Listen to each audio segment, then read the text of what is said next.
In the winter of 1945, the war in Europe was entering its final and most desperate stage. For nearly 6 years, World War II had consumed entire nations. Cities across the continent had been reduced to rubble. Millions were dead. The German Reich was collapsing from every direction.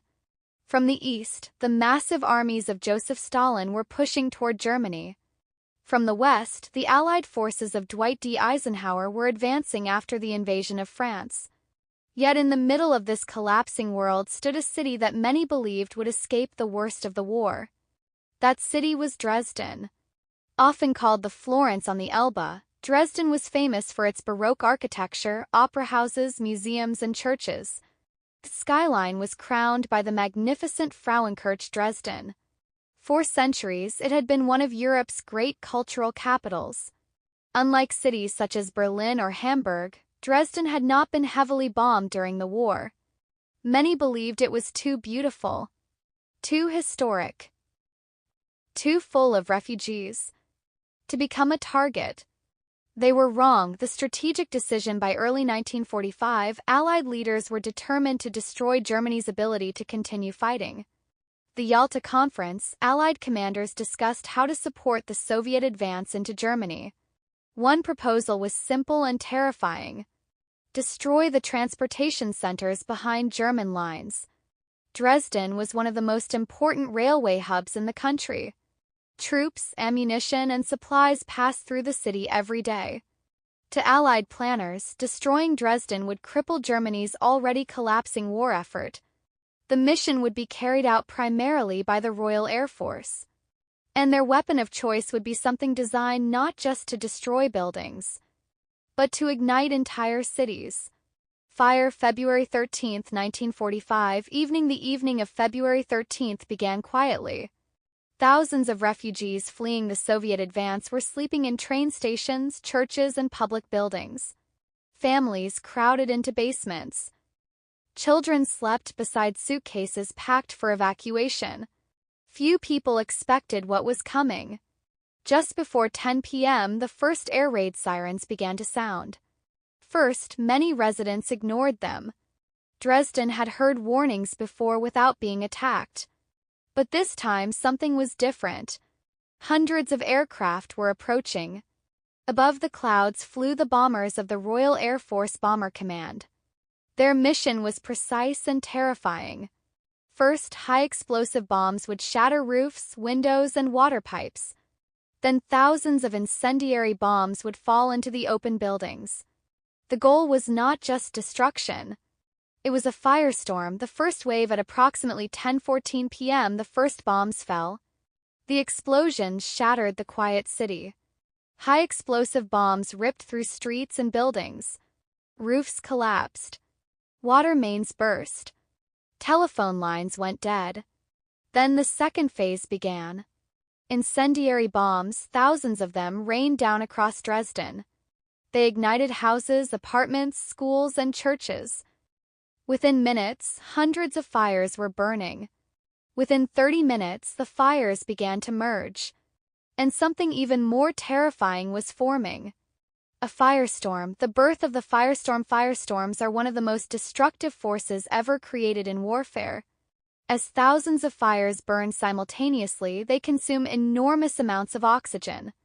This creates powerful winds that suck air into the center of the inferno. In Dresden, those winds reached hurricane strength. Flames leapt from building to building. Entire streets ignited at once. Temperature in the center of the firestorm reached over 800 degrees Celsius. People caught outside were literally consumed by heat and flame. Others suffocated as the oxygen was sucked from the air. Those who fled into shelters soon faced another horror. The firestorm consumed the oxygen inside basements. Many people died underground, never seeing the flames that killed them. The second wave, just after midnight, when the city was already burning, another wave of bombers arrived. More than 500 aircraft dropped additional explosives and incendiaries. The attack reignited fires that firefighters had begun to control. Explosions shook buildings that were already weakened. Rescue efforts collapsed. For the people of Dresden, the second wave meant something terrifying. The night was not over. It was only getting worse. The city becomes an inferno. By the early hours of February 14th, Dresden was engulfed in flame. The historic center of the city had become a sea of fire. Landmarks that had stood for centuries were collapsing. The great dome of the Frauenkirche Dresden glowed red in the heat. Bridges, theaters, and palaces burned. Refugees fleeing the flames crowded the banks of the Elbe River. Many jumped into the freezing water to escape the heat. Others simply collapsed from exhaustion and smoke inhalation. Above them, the bombers had already turned back toward England. Behind them, the city was burning. Daylight destruction. The horror did not end with the night. On the morning of February 14th, American bombers from the United States Army Air Forces arrived. Their target was the railway yards. But smoke from the fires made accurate bombing almost impossible.